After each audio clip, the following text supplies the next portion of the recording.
Since I was a child, I always thought, man, wouldn't it be cool to own a dragon? And since these are mythological beasts, they are made up, they're not real pets that I can own, I vicariously own dragons in my reading. Which has led me to this series on my channel where I read dragon books every single year. This series consists of 3 videos. This is my 3rd time doing it. The first video that you see is a list of dragon books that I'm interested in reading, in which everyone gets to go comment down below the ones that they would like to see me read and that they're like really interested in seeing my thoughts for, which leads me to the second video, which is this video right here, where I read the top 3 most voted for books. And then there is a 3rd video as well, which happens down the line, where I read just 3 books that I'm really interested in reading off of that list. The number 1 most voted for book in that video by a long shot with 52 votes was When the Moon Hatched by Sarah A. Parker, so I'll be reading this one. This is a epic fantasy romance. I've heard that it really leans into the fantasy more than the fantasy romance. I don't know much more about that. I know there's dragons in this world that when they go up to die, go up to the sky and become moons, and sometimes they fall down to earth as well and crack. And then the next 2 books actually tied with 36 votes each. We have Spark of the Everflame and To Shape a Dragon's Breath. Now these are very different vibes. Spark of the Everflame is a fantasy romance that I've actually been told doesn't have dragons. The second book has dragons, and it was a little too late by the time I knew that. The video was already out, and I'm just still gonna go with it. And To Shape a Dragon's Breath is a very theme-heavy story who follows our main character, who is indigenous, who finds a dragon and is forced into the school and the culture of the white people, and is treated very unfairly and has to prove herself, even though she shouldn't have to prove herself. Honestly, I'm not surprised by these 3 winning, and I'm excited to read them all. I was really interested in all of them, and I'm excited to get my thoughts to you, so let's just get right on into the vlog. My first impressions on this one are not the greatest. I'm about 130 pages in, and I'm not loving it. I'm still hopeful that the latter portions of this book will really grab my attention. Everyone I know who has read it and said that I could like it did say the beginning is rough, and as I'm talking in my Patreon Discord about it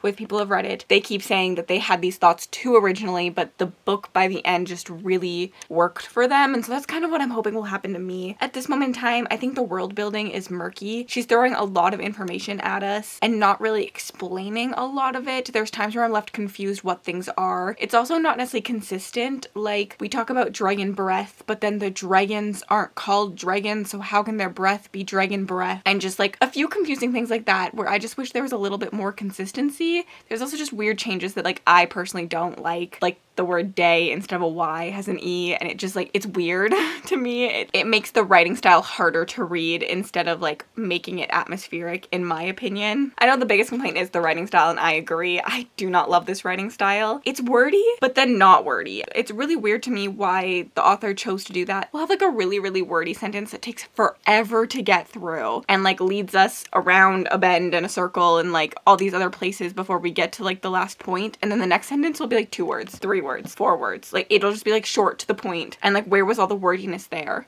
So yeah, I'm struggling. But I'm hoping it'll get better. So that's where I'm leaving you, because I'm gonna go read more and really just hopeful that the book will turn around for me, because like the concept and the premise, interesting. Just the execution has not been it for me yet. I got roughly 50% into When the Moon Hatched last night. I am liking it more. I do think that as the writing goes on, I start to like sit with it and get used to it. I do also think the author finds her footing and makes it feel a little more natural. Like, it's still super flowery and stuff, but it feels more natural as we go on. I personally am still not loving it. I think I will struggle with the writing style throughout this entire book. And the world building is still kind of murky, and one of my biggest complaints about this book is it feels like there's no plot. I feel like we're just being thrown whatever way and we're going with it. The main character has no agency in the plot. She is just kind of surviving, which is like fair, but it leads to the plot just feeling like it's throwing her around and just feeling like there is no direction to this story. It feels like we're going from one thing to another thing to another thing to another thing, and they don't really feel like they're interconnected as much as I want them to be. So I'm struggling with that. And yes, the world building is cool and expansive, and like I like the bare bones. Like, I see potential in this story, but it also is just too much. I feel like the author is just throwing everything at me and not really taking the time to explain it properly. There are things that have taken me 4 chapters to understand when one sentence would have like made it more logical in my brain. And so I'm just like, I'm struggling. But when our two characters get together, when they're interacting, I do like their interactions. They do have some fun banter. Not enough, in my opinion. Like, this is not a banter-filled story, in my opinion. It does have banter, but it's not like the sole focus between the two characters. She is snarky at all times, but that's not what I mean when I say banter. There's construction, I'm so sorry. I'm heading out for a photo shoot. I have 2 this morning. I'm gonna get Starbucks, and then I might go to a clothing store. I'm undecided whether I'm gonna spend money or not today. I think at the end of the day, I'm liking this. I'm not loving it. I think it's gonna be a 3-star. I don't see it turning around enough to be a 4 or 5, but like, it still could technically. I'm assuming a 3-star at the end of the day. Let's go get me some coffee. It's kind of cold and rainy out today. You can't see it because I'm overexposed, but like, it's so gloomy out. Who wants the gloom? Not me. Welcome to where I'm shooting 2 maternity photo sessions today. I'm really excited. I really like the setup going on in here. It's super cute. A little like fake fireplace. And I got my Starbucks. I love the little bed. The coffee. Ooh, good morning. Oh god, Nick and me just went for a walk and it's kind of chilly out, so I needed a hat. A little toque to keep my earsies warm. But I have made progress. I'm about, I want to say 65-75% into When the Moon Hatched. I'm still struggling with this book. To be honest, the prose is just not working for me, and I don't think it's ever going to work for me.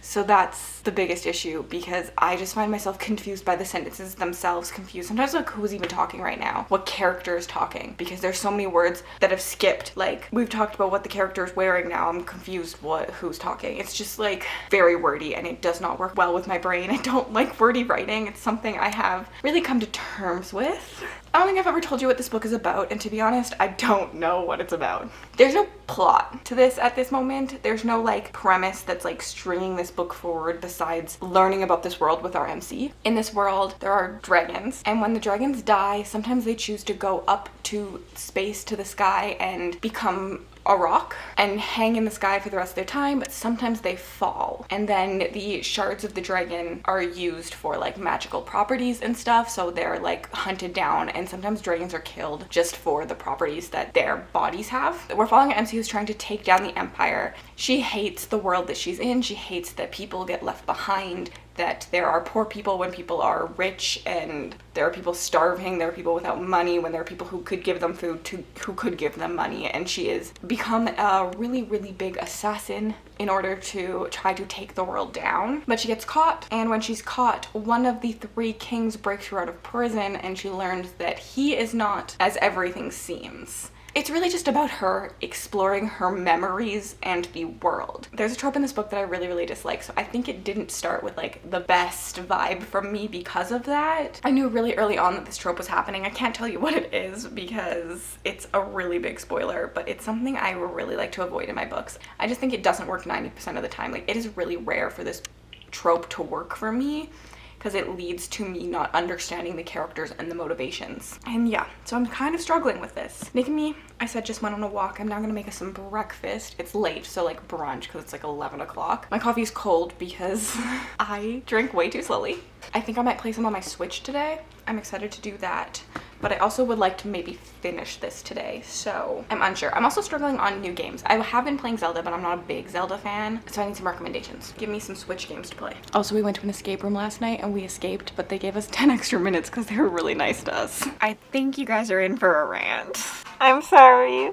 I truly thought this was going to be the Dragon vlog where I liked all the books. Where I was like, 5-star, 5-star, 5-star. Like, I was set on this being a 5-star. No part of my body thought I was gonna give this 2 stars. So freaking sorry.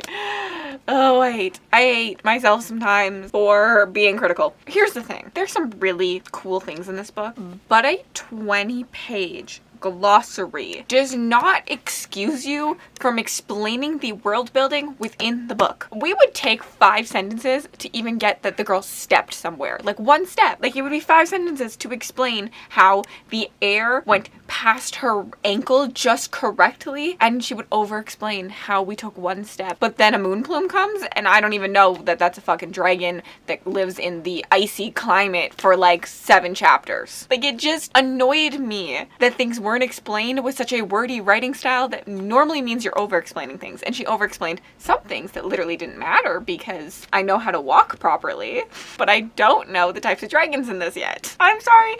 I'm so sorry. I see a lot of potential in this book. It's really actually an issue. I really struggled on what star rating I was gonna give this, 2 or 3, but my anger is sitting on a 2 currently. But like, the thing is, I want to read the next book because like I'm interested, so I feel like I should give it a 3, but there's so many annoying things in this book that like really were pet peeves for me that I have to give it a 2. Like, I just can't not.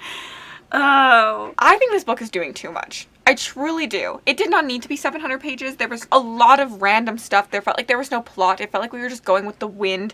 Our main character had no agency, even though she pretended she did. She existed to be whisked away wherever the plot took her, to be saved by our male main character every single time, even though we heard that she was super strong and stabby and could fend for herself, but then she never can. There's a trope in this I literally despise. I despise. I can't tell you because it is a spoiler and it is the main trope of this story. So I mean, it really did like start on a bad end for me because I just can't understand character decisions, motivations when a book has this trope. I can't get it. I just can't. It doesn't work in my brain. Like, I try to be like, it just is what it is, but like, I can't, and I'm making no sense, but I'm just angry.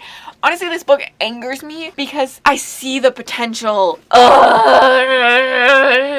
That's why I'm like really angry, because like there are some cool world building stuff in here that I think I should be really interested in, and I liked our male character even though he had no dimension to him because his only plot was loving her, and we didn't really see why he loved her. We just were told that he did love her, but I did like him and I liked the politics. But here's the thing, this shoved all the politics, all the world building at me without explaining anything. But like, I think this book should have been in like one kingdom, because there's actually 3 kingdoms. And we go to a couple of them in this, and like, I just felt like my brain was being overloaded with information that I couldn't understand a lot of the information. And like, the writing style never worked for me, so I might have been missing world building at times because I was confused.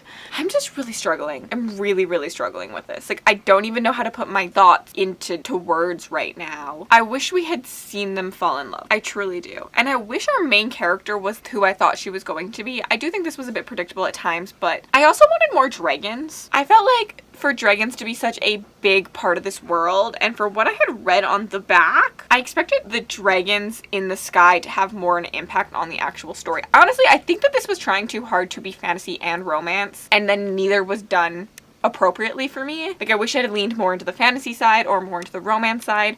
I wish it had either been single POV or multi-POV from the start with like rotating characters. Like, I didn't like that it was mainly one character with like thrown in chapters when the author felt like we needed them. There's just like a lot of things that I wish were done differently. It's very personal preference because there are people who love this. Like, honestly, like, this is blowing up everywhere, so like people love it. But mainly this book for me is just that I wish things were done differently. Like, it had aspects of things I could really like, but then it was done in a way that really just frustrated me. Yeah, I don't know what to say. Move on to the next book, I guess. I think I'm gonna move on to Spark the Everflame, which I've recently been told has no dragons in it. So the fact that I'm reading it for these dragon vlogs I put in the dragon TBR kind of sucks, but the second book has dragons in it. So maybe if I love this one, I'll read the second book too in this vlog, but no promises, because like, I thought I was gonna love this one and I didn't. And I really think I'm going to love this one. So like, I hope I do. Tonight I'm going to Clay and Cupcakes, which is like a pottery painting place with my friend, and I'm really excited for that. I'm gonna try and make a mug that looks like the Book Babe design mugs because I really like those and I don't have one, and I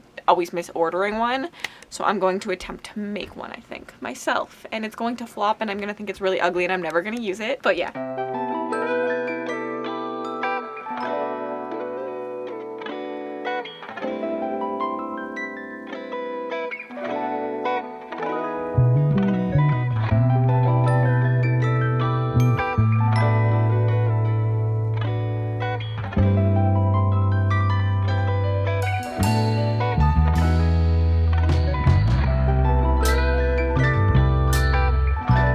Hi friends, we just got home from our pottery night. We are kidding ourselves thinking that we can do it in one night.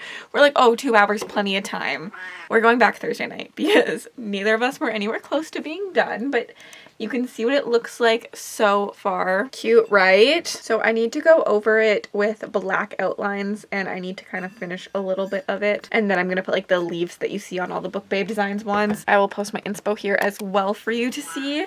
I'm really excited. I actually think it's going to look really good when it's done. Honestly, what took me the most time is that I had to paint the entire cup white first, or else it won't be like smooth when you drink. It's like you're supposed to paint the entire cup. So everything had to be painted white, 3 coats of white. So that took me a lot of time. But I'm thinking it's coming together really cute. I actually think it's going to look really good. I'm really excited because I was very nervous about it. I also did start To Shape a Dragon's Breath. I thought I was going to start Spark the Everflame next. I think I'm going to be kind of reading these a little bit in tangent just because I bought the audiobook for To Shape a Dragon's Breath, and I'm going to use the ebook of Spark the Everflame. So I will probably read Spark the Everflame like in bed at night and in the morning, because I typically read a little bit, probably for half an hour each day like that, and then during working hours when I'm doing other things, I will read To Shape a Dragon's Breath. That was so confusing for literally no reason. I'm truly not far in. I've probably only listened to about half an hour of so far. I have mixed feelings on the narrative style. It is very short and to the point, which I like and I'm finding really easy and bingeable.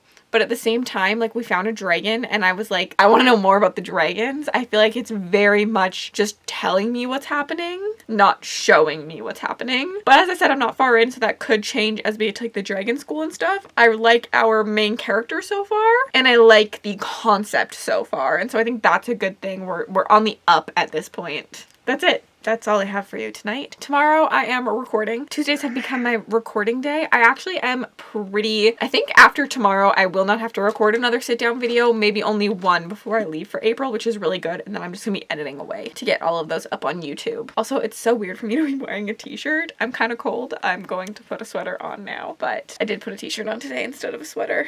And then I put a sweater on over top because who am I without sweaters? I have somehow, without knowing it, made it to 50% into Shape a Dragon's Breath, which was not the plan to not update you till I was at 50%, but the audiobook went faster than I was expecting it to, probably because I have it cranked up because the narrator talks really slowly. I don't listen to audiobooks faster than 3 times speed normally, so like I think I just didn't really pay attention to where I was in the book. The book is really easy to listen to. I think the writing style is quite simple. It's a very basic writing style. It's just all tell, there's no showing. I think that the dragon idea is really cool, and I like the dragon setting, like I like the school setting, and I like the conversations we're having about colonialism and cultures, but there's nothing to the story other than that. Like it's just that. There's nothing else. There's no intrigue pulling me along. Like, I'm not worried about our main character and her survival in the school, which is what I thought was going to happen by the synopsis and everything I've heard about this. It's literally just a conversation on like the differences and how society treats the indigenous cultures of the land and things like that. And it's a really beautiful discussion, but it's kind of boring. Where's the intrigue? Like, where are the exciting things that should happen because there's dragons involved? Yeah, I don't know. I think it's gonna be a 3-star. Like, it's enjoyable. It's not like boring to the point of not being enjoyable, but I'm not excited to read either, which kind of sucks. Wow, this vlog is kind of flopping currently. What? Why am I like this? Have I read more? No. Am I currently spiraling? Yes. I, like everyone else on the internet, has been obsessed with trying to get my color analysis for the last 2 months, and I'm getting close. Last night, I decided to stop just doing all the little, like, TikTok things, which are fun. I like doing them, and actually, like, Google some things. But we're gonna, like, try to figure it out together, because, like, I need to know. Like, I really just need to know. So here's spring, and I'm definitely not a spring. I know that because my skin pulls pink instead of warm, and spring and autumn are warm toned colors. Here's summer, which is like cool. Autumn. Again, I'm not an autumn. I feel like, but I look good in this. This is why I can't do this, but like I look good in this. This makes me shine. What? But I think winter makes me glow healthier. Like, it makes my face stand out. I don't know. I really suck at using these TikTok things. They always trick me. So I went online and I Googled like really the differences. A spring and fall is warm toned and a summer and winter is cool toned. And so if you look at your skin tone, you should be able to pretty much tell which one you go into from there. I pull pink. Like, I 100% pull pinker than pink. So fall and spring, even though I like the colors in those, are out for me. I think I fall into a summer or a winter. Now, I want to be a summer girly. I really want to be a summer girly, but I think I'm a winter girly. Hear me out. I pulled all my clothes, and I thought it was really interesting that my closet is mostly cool toned clothes, so subconsciously I have known that I am a summer or winter girly from the start. For example, this blue is a cool toned blue. I think that this is a summer color. I think that this is like a winter. Anyone see a difference? Because I don't. Blue has always been a color that looks really good on me. I think why I like this one more than this one, I think this makes the dark ring on my eyeball pop more than this one. I don't know. But like this is definitely a winter color. And this I always think looks so good on me. Maybe I need to go back to being less exposed. I can't see a difference, can you? This, I feel like, versus like a bright green, can you even see a difference at all? I think this one looks better. This bright green brings like life to my face again, which I think is winter. I think another one is like, I always like the way I look in white, even though it like washes me out. I feel like I pop more in white than I do in like a cream, but I really just like light colors like this a lot. I think you can really see the difference in my browns. So this would be a like summer or winter or brown, and then this one is like a spring or a fall brown, and I definitely look a lot better in a dark brown, cool toned like this than like this. I don't know what I'm doing, do you? Same with grays. So like I think that this is a winter gray and this is a summer gray. It's a lot more muted than this bright one, but maybe I'm making things up. This is the hard part. I can tell the difference between a cool toned shirt and a warm toned shirt, but I don't really know the difference. I know that summer should be more faded than the colors that are in winter, and that's about all I know. And I like the way I look in this more than this. I don't know what I'm doing. I'm literally spiraling. Last night I did a test and I thought I was a summer. I was sold. I'm a summer. And then this morning, I'm like, I'm pretty sure I'm a winter. It's so interesting because it's so hard to figure this out on myself. But I feel like my friends are so obvious. Like Lexi from Books with Lexi, clearly an autumn. Mel, I think, is a soft summer. She said she has a very neutral skin tone, so I think that she could border spring and summer, but she's definitely a soft, like she's definitely a softer color. And Monica, I think, is a soft spring. Honestly, I think everyone is a soft, besides me. I'm definitely a bright. I think why they're so easy is I can clearly see their skin to me. Is my complexion, okay, so my complexion is definitely pulling more pink.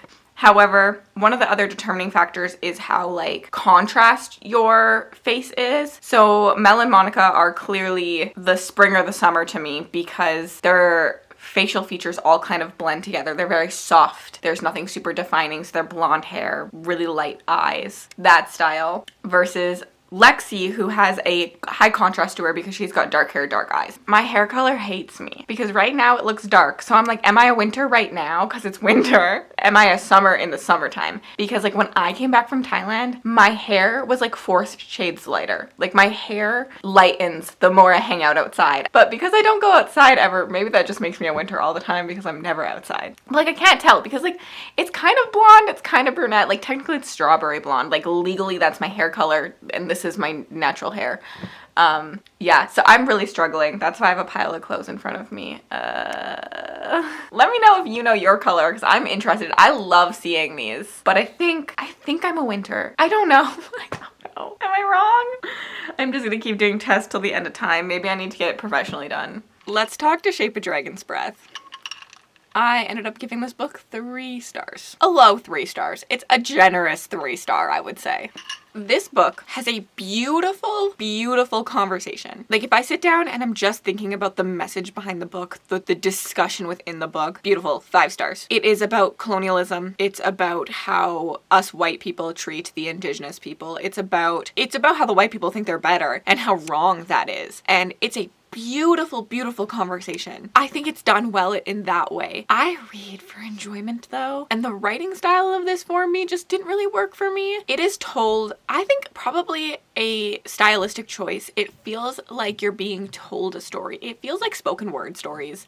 It feels like I'm sitting at a campfire and someone is telling me their life story, which I could see being stylistic because I feel like that is how a lot of indigenous cultures do their storytelling. It is spoken word storytelling storytelling versus written word storytelling. And it's very just like straight, matter of fact, I did this person did that, I did this, we did this, I felt like this in this moment. But for me and the narrative style, it made me just not connect. I wanted to know more about what things looked like. I wanted to be immersed in the world building, in the storytelling a little bit more than I was. I like to be a part of the story, not just hear the story. And so in that way, this book did not work for me because I couldn't connect to anything, and I felt like nothing was really happening because it was just very much I was told that this happened and this happened and this happened and this happened, and I wanted to experience these things happening. I wanted to feel afraid with the character. I wanted to feel sad with the character. I feel like I felt just very disconnected to any moment in the story, anything discussed, because it was a very matter-of-fact way of telling. We didn't get to see the like internal workings, the feelings of our MC. She just like kind of said, I felt sad in this moment, but like, why did you feel sad? I wanted to experience feeling sad with you. So it was really the narrative style that just like didn't work for me, because I do think that there's a lot of interesting themes in the story. Like, as I said,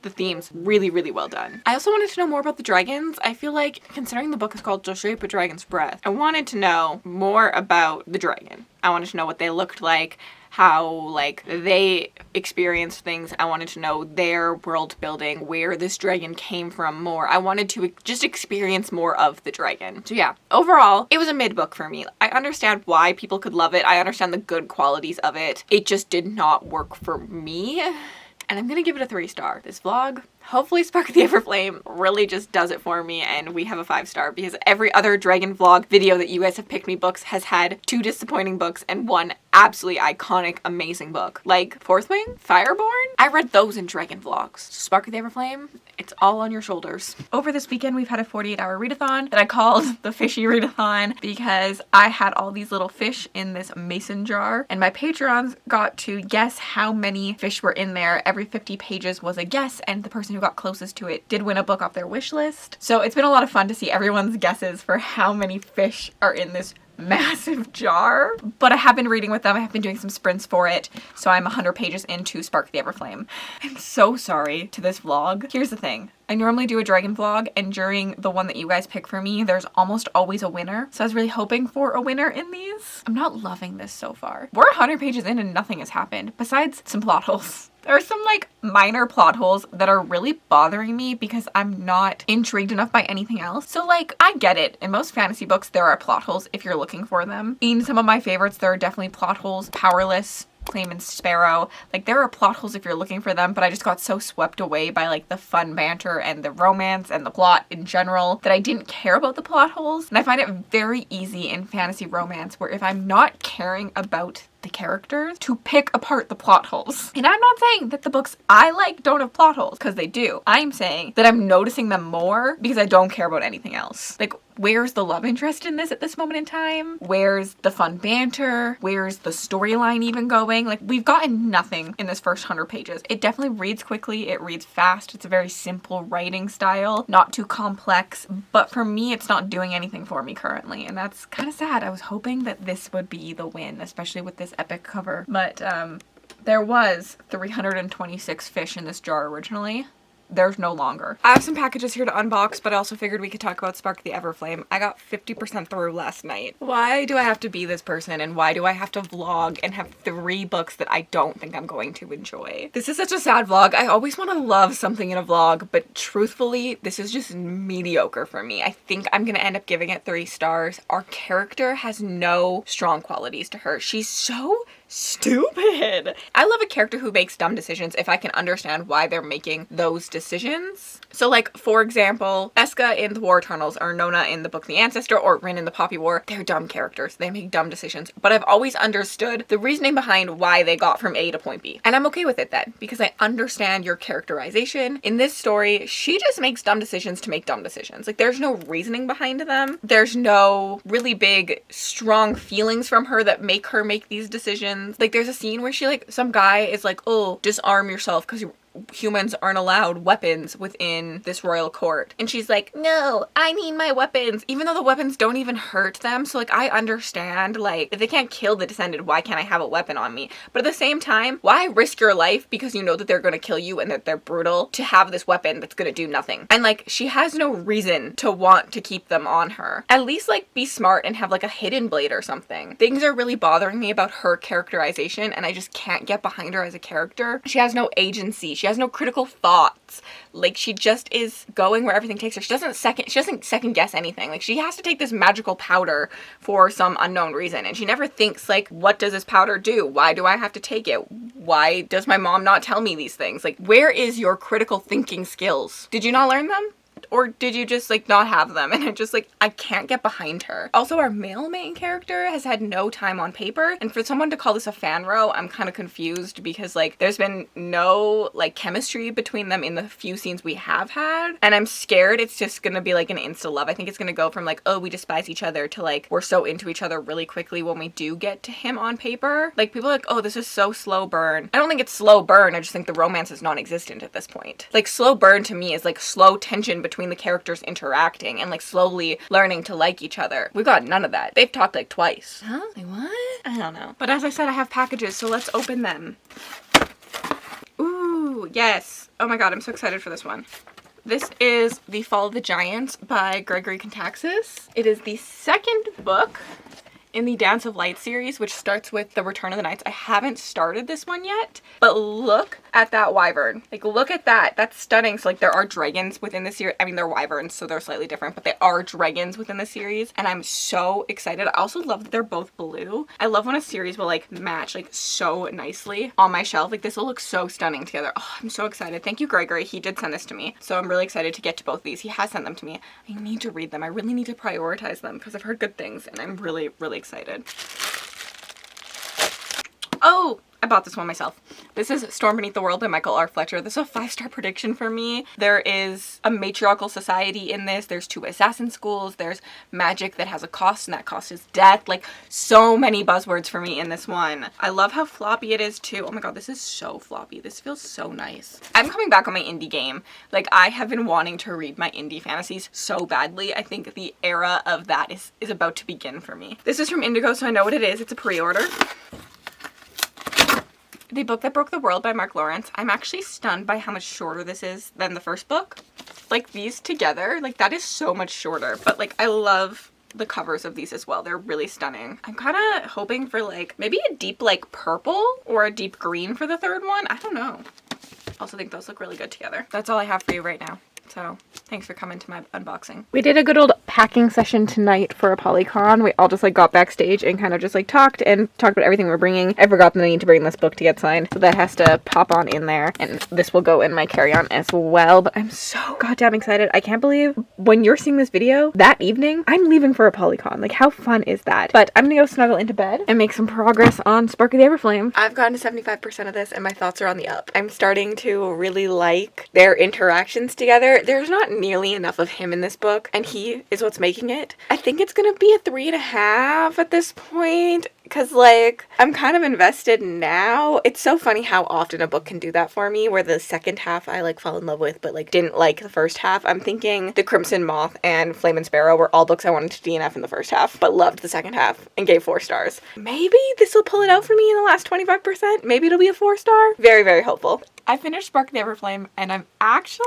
really shocked that I ended up enjoying this. It's not a 4-star, it's not a 5-star, but I gave it a 3.5, and I've already picked up book 2. I literally went right into book 2 the second I finished this book. I stand by everything I said in the first part of this video, the first half. Like, DM as a character is dumb. She's not a well-written character in any way, and our love interest, barely on paper. Like, I'm not sure I would call this a romantasy. It is new adult fantasy in my opinion. It's fantasy with romance, not fantasy romance, which is just a very whole confusing situation because some people think fantasy romance and romantasy mean 2 different things. I think that they mean the same thing. They're just the millennial word fantasy romance and the Gen Z word romantasy. And I think fantasy with romance is a whole different thingy, but that's just like up to your own interpretation of what you think, which makes it kind of confusing. I really enjoyed the scenes I got of the 2 characters together, and I thought that in the end I was invested enough in their story storyline to continue, and I wanted to know about her mother. In this story, essentially, we're following Dean, who lives in a world of Descended. At one point, there were gods who lived forever and had all this magic, and they fell in love with mortals, and they tied themselves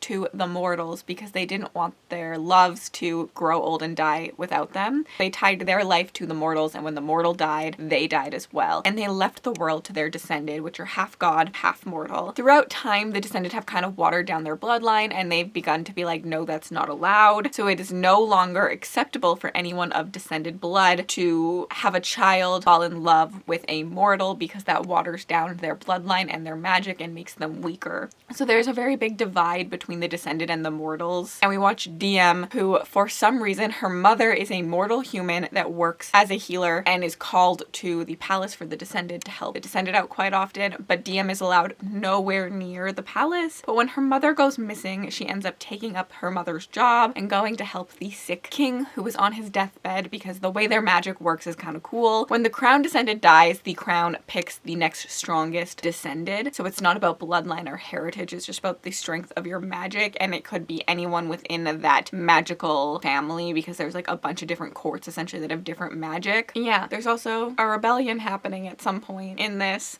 There's a lot of like weird elements to this. There's a lot of things that were randomly thrown in. Like, I don't think that this is the most well-written book, but I ended up enjoying the story enough to want to continue, and I think that works for me. That's a pretty solid read, especially after the other two. In the end, this wasn't my favorite dragon reading experience. I don't think I found a favorite. This one kind of reminds me of the first episode I did where I read Aragon, and Aragon was my top book even though I only gave it a 3. I'm still really struggling to figure out what exactly it is about dragon books that I can like because they are so hit or miss for me. I either literally absolutely love them or I despise them. Some of my favorites are Fourth Wing Fireborn, Rage of Dragons, the Live Ship Trader series, but some of my least favorites are Aragon, Dragon Mage, and I'm also struggling with a ranking of these 3 because essentially it should be Spark of the Everflame, To Shape a Dragon's Breath, and then When the Moon Hatched due to rankings, like due to what I rated them, like 3.5, 3, 2. However, the more I distance myself, the more I think my ranking goes like this, and I'm more interested in seeing what happens in the next When the Moon Hatched book than To Shape a Dragon's Breath. I think When the Moon Hatched had ups and downs where To Shape a Dragon's Breath was just meh the entire time. But yeah, I'm interested to know what I'm going to read in the next part. That should be coming later this year. I don't know an exact time frame yet. I'm thinking September, but until then, let me know your favorite dragon books down below and leave me a dragon emoji if you watch this entire video. And if you would like to watch more dragon vlogs from me, here are the ones where I read Fourth Wing and Fireborn.